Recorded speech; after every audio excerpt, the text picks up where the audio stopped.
and welcome back to some more Forza Motorsport. Today we're continuing our Let's Play. This is episode 226, and in today's episode we are taking a look at the Aussie V8 Supercar Speedway event. For that we need an Aussie V8 Supercar, and for that we're heading to Holden for the 2011 Holden... Yeah, I'll use that one. Holden number 88 Team Vodafone Commodore VE. Vodafone. Neat. Nokia. Holden. I don't know if anyone else has noticed it, but Abel's voice seems to fade in at the beginning of every single video. Oh, yeah. What do you mean? I don't know if it's just, but it's like you've got like a fade-in effect. Like your voice just gradually gets a little louder for like the first like half a second. It's weird. I don't get it. Yeah, me neither. I don't know how you're doing that. Hold on. It's weird. Let me fully upgrade this, because guess what? Wow, it's R3800, really? Wow. Do you know the Ford actually has more power than the Holden does? Oh, what does the Holden have in? 954, the Ford has 965. So how are they equal in PI? Aussie V8 Supercar event. Hit the Speedway in this event for Australian V8 Supercars. Sunset Peninsula Speedway is first. What do you mean then? Hello there, and welcome back to some more Forza Motorsport 4. Today we'll continue on Let's Play. This is episode 220. There's some slight... I can't describe it. I don't know. Is it because it like raises and crescendos, doesn't it? Yeah. It's because for me to remember it, I put a rhythm behind it, I think, subconsciously. So if it has a rhythm, I understand it. Yeah. It's slightly annoying how well you fade in like that. But yeah, no, it's actually like it has a rhythm to it. I think that's how I'm subconsciously remembering it, how to do it. Like raising my voice in certain parts. Also, hold on. Chew! Anyways. Right, I'm not going to tune this because I don't think the AI will bother to, so... We'll see how this goes. Adjust the difficulty, or...? I sneezed. Oh, right. Get it? Wasn't paying attention. That's what you did. I thought you were just having the most pathetic sneeze ever. So, hold on. This Holden is sponsored by Holden. That Holden's sponsored by Volvo. It's like those NASCARs that are sponsored by dealerships. So you get like the Ferrari, Chevrolet, whatever. Impala? I don't know what they were using. I just like it how this is the Holden Vodafone Nokia V8 Supercar. With Norton on the back. Who won this year? A V8 Supercars. What year is it? 2011. I couldn't name a single. Actually, Brock, what's his face, is the only V8 Supercars. I know Dick Johnson now. Jamie Whincup. Oh, I recognise that name. Triple A. Oh, this is the Whincup car. Oh, Number 88, Whincup. Check. They went to Yas Marina as the first race, didn't they? Yeah.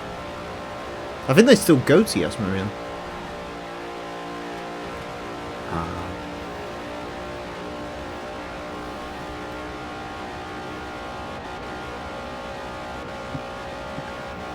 Starring Brock, so fresh, so clean that you could not put over an ass in me in the mouth. This bitch is fine, and I came to the club, but I can't get down.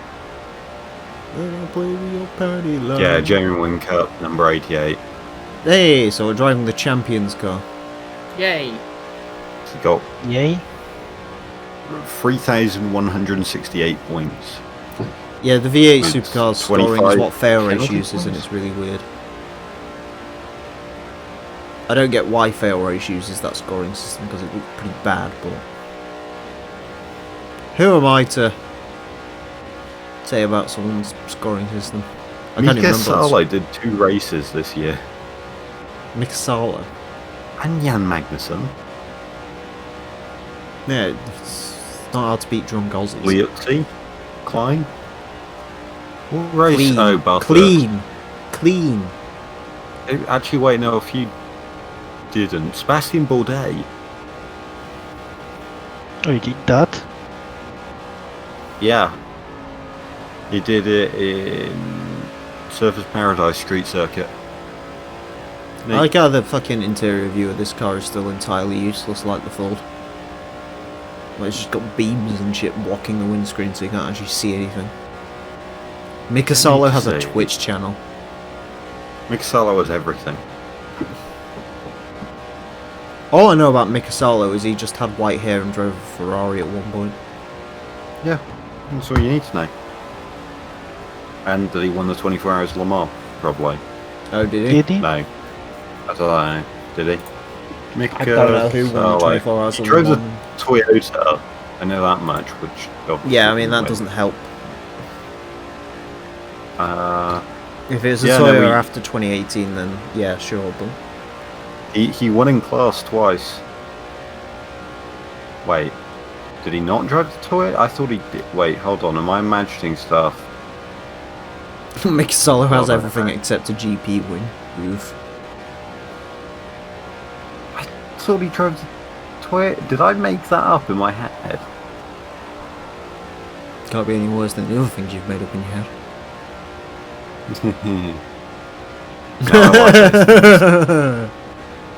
I don't like the sound of that laugh. I don't like the fact that Vodafone.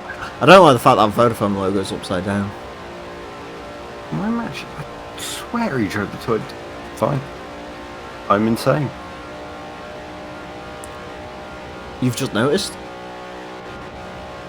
Fair We're point. not real. We're all voices in your head. Oh, I'm really uncreative now. This is the best I can come up with. Yeah. No, it's pretty creative. It's pretty reasonable to believe that you'd end up in a call with a bunch of losers just like you. He drove in the Audi with Perry McCarthy and Frank God. Yellow. Which Audi? The R8. That's Did it in the win? LMP thing. Did it win? The LMP thing, not the thing that looked like the Le Mans concept. No, he DNF'd. You noticed that, by the way? What? In fact, the Audi R8 was always supposed to be called Audi R8 because it was literally called the Le Mans concept. And that was the name of the R8 Le Mans car, yeah. Which explains why they were using the R10 at the time of the R8's release. Yep. And by explains, I mean, doesn't. That car. In the same way that the Q7's named after the Pikes Peak car Audi was using at the time. Is it? No, I made that up. Yeah. I don't think Audi ever went to Le Mans in ever went to Pikes Peak in anything other than a Quattro, which would have made it called the S1. Maybe someone went to Q7 and did a record for that category. or big SUV. I mean, they didn't do that, but yeah. Oh yeah, he drove Ferrari because Michael Schumacher killed himself, didn't he? That's the reason he was there. So I drove Toyota and F1, yeah, but I'm trying to figure out why I thought he drove the GT1. Yeah, I'm right on that though, isn't he? got- Salo filled in for Schumacher and he Yeah. was trying to support something Eddie like that. Irvine's title push at the time. Yeah, something like that. Before Eddie Irvine swoosed off to Jaguar to drive a good-looking car, Sweet. which was very successful. Was it? Yes. Yeah, I have a feeling it wasn't that successful. In my Formula 1 2001 Let's Play, it will be the most successful car on the grid. Probably. I mean, it didn't do too hot in its debut race, but, you know, considering I, got first in qualifying at Malaysia, and I don't even like qualifying, or know what the Malaysia track is, I think it was a good sign. I mean, you're total opposites, because I hate the actual race, I just want to do qualifying. I hate quali. I like following another car, that's the thing. Yeah, I can't stand it. I think that's because I learnt to drive before I learnt to race. Hey, Bruce, that's why you actually were either far away from anyone or far behind anyone in the racing I saw you in. Why? Well, no, it'd be great in Forza Racing League if you've ever watched one of those. No, I didn't. Didn't it have Slap Train or something? No, the one where they literally got the 12 fastest people from the Rivals event to be in the race. They literally all followed the identical line. They literally just ran behind each other like a caterpillar in these identical Focus RSs the entire race. I don't think anyone ever made an overtaking move. They all just drove entirely the same. It was the most boring thing I've ever watched. Forza, what's it called? It was Forza RC. I think it was in Forza 6. Focus RSs. They like literally just drove in like a single file. It was so weird.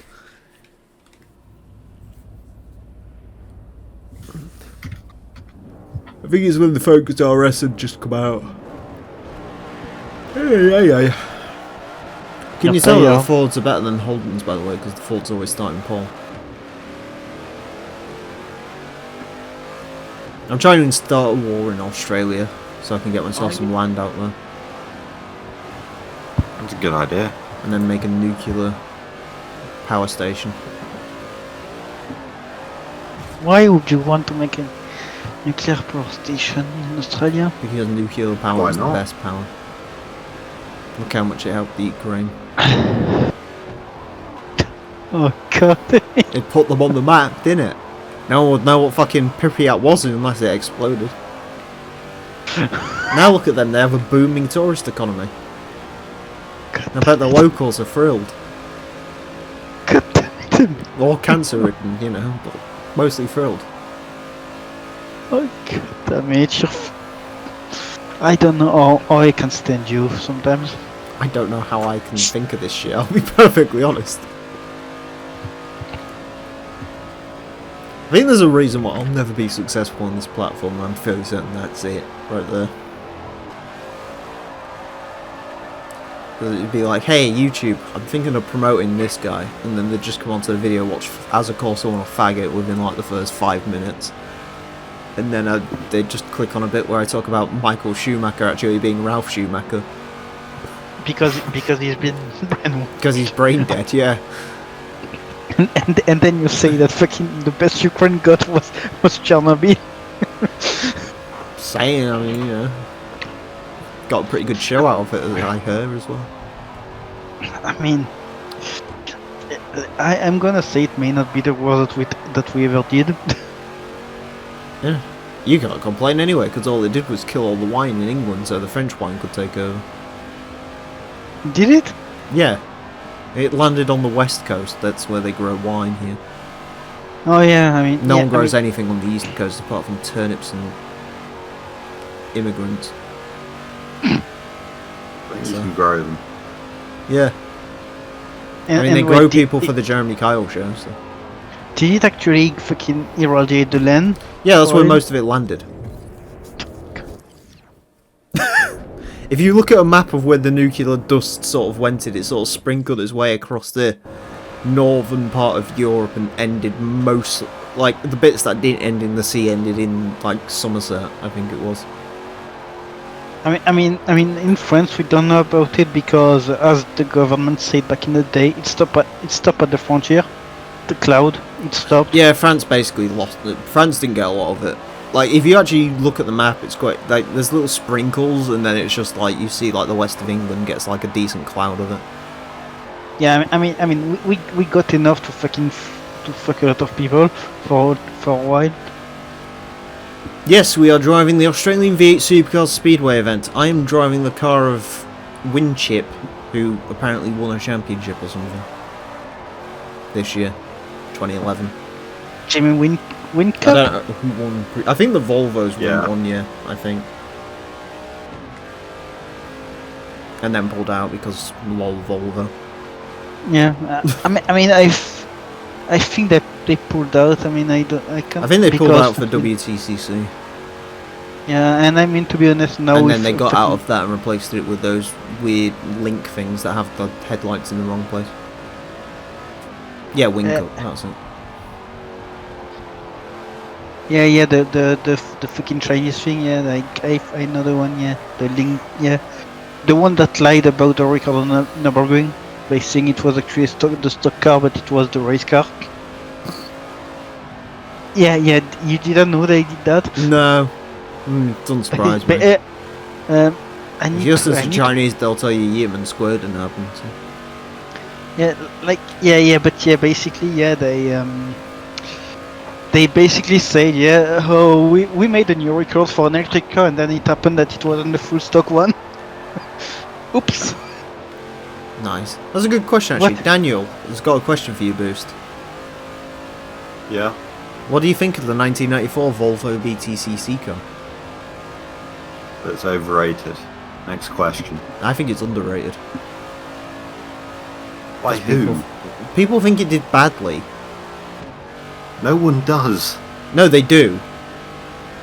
Who? Any actual touring car circles will tell you that car was apparently a crock of shit, when it actually wasn't. It was just sort of somewhere in between, like, good and bad, so it was just sort of mediocre. Oh, it was. No, Which it wasn't. Volvo It are got we talking podiums. about? No, it didn't. Which one are we doing? Yeah, it did. 94 car. Yeah. 94 car best finish was 5th. No, it wasn't. Yes, it was. It qualified 3rd once. I mean, the Peugeots didn't do It's much never- better. Which one No, are it we didn't, talking but it about? did. The 1994 Volvo BDCC car. The The wagon. wagon. Oh, the wagon. Yeah. Yeah, it won the championship that year. It's just Boost's in denial.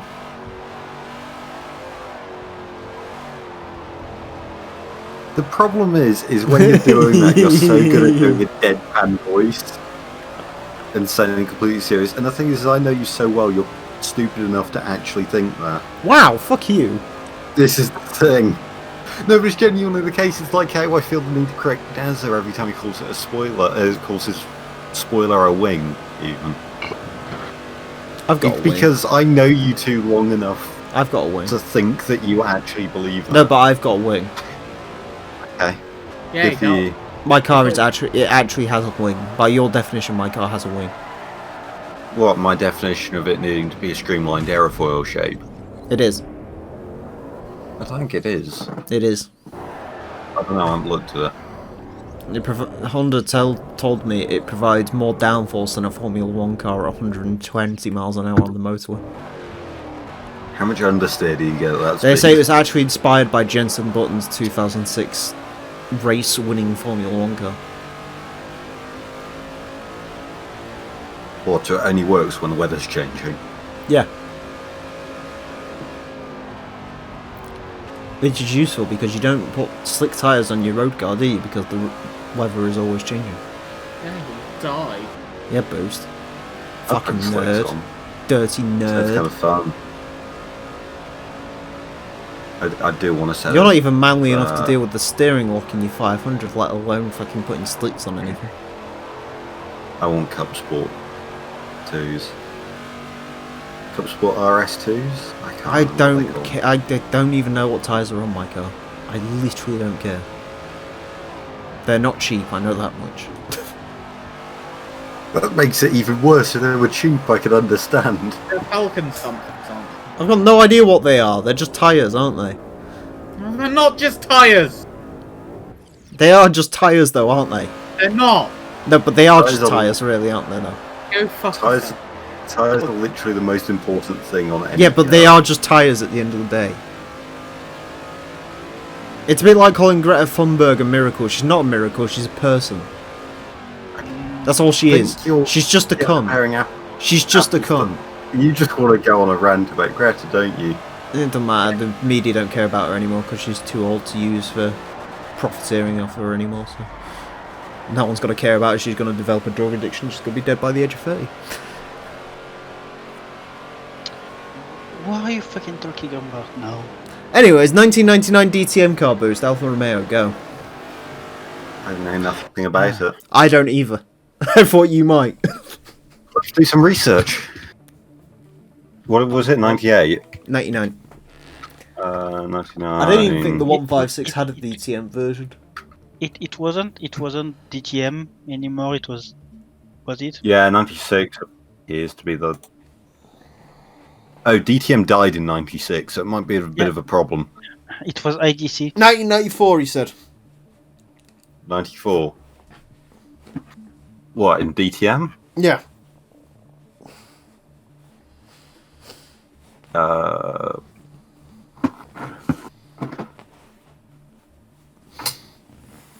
Oh, they had Nannini driving it. Cool. Oh, no, went to Mugello. Donington. I know only one thing about Nannini, and that's when Lando Norris laughed when he heard his name for the first time. It's fair enough because Nannini's a funny name. It really is. I really hope he was there in person. No, it was when him and Lando Norris were doing like a guesswork on old Formula 1 drivers or something. Alright. And someone told him Nannini, and he laughed because he's got the humour of a 12-year-old. Boost, discuss the 1997 MasterCard Lola F1 car. Yeah, but he's a 12-year-old. I mean, in fairness, I have more faith in Boost to design it better. I mean, Who's dead? Maybe.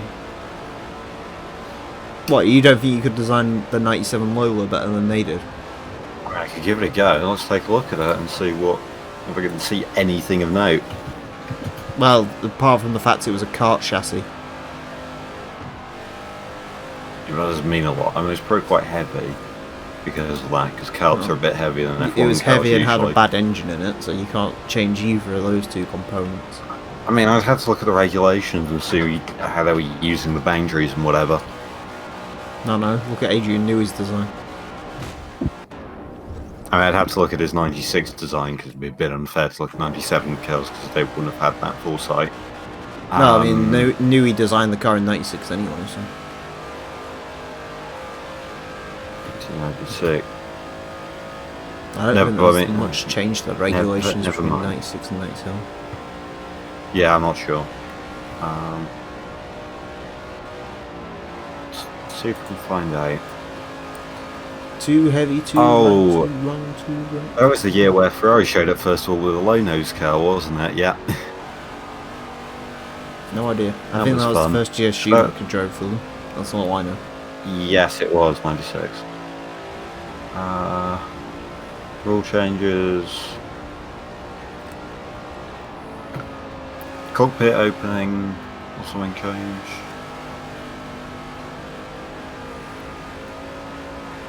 Oh wait, no, hold on. We need to look at 97.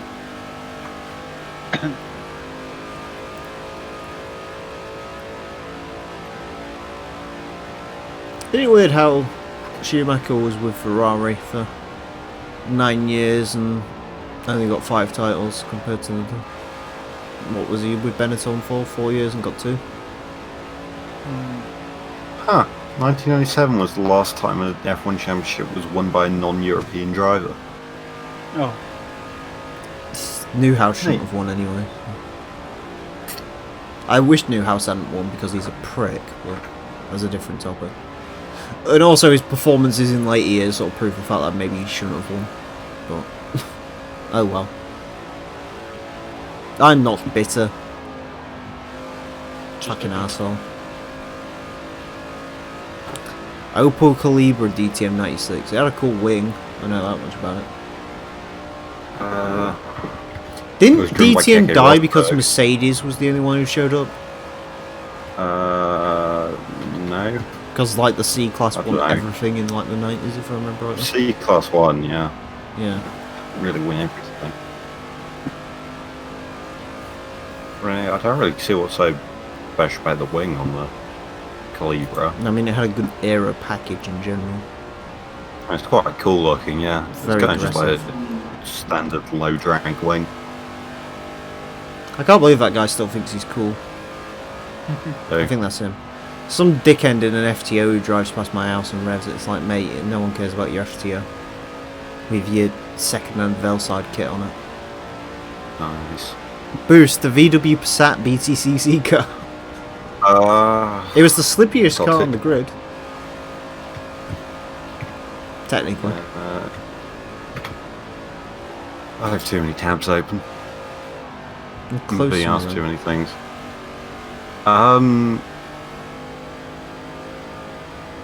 Yeah, now I'm looking at the Lola again. Oh, I've just noticed the Lola didn't have barge boards.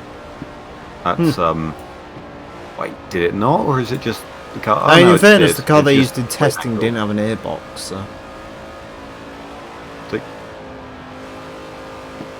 Oh, Lola. no. Why? How did they? What? Okay. Genuinely, just La la la la la la. They were really smart, and also had no money. yeah. Sat BTCC, is there anything interesting going on? Wings kind of twisted a bit. Again, it's the most aerodynamic car. It was the oldest car on the grid, I I think. can believe that.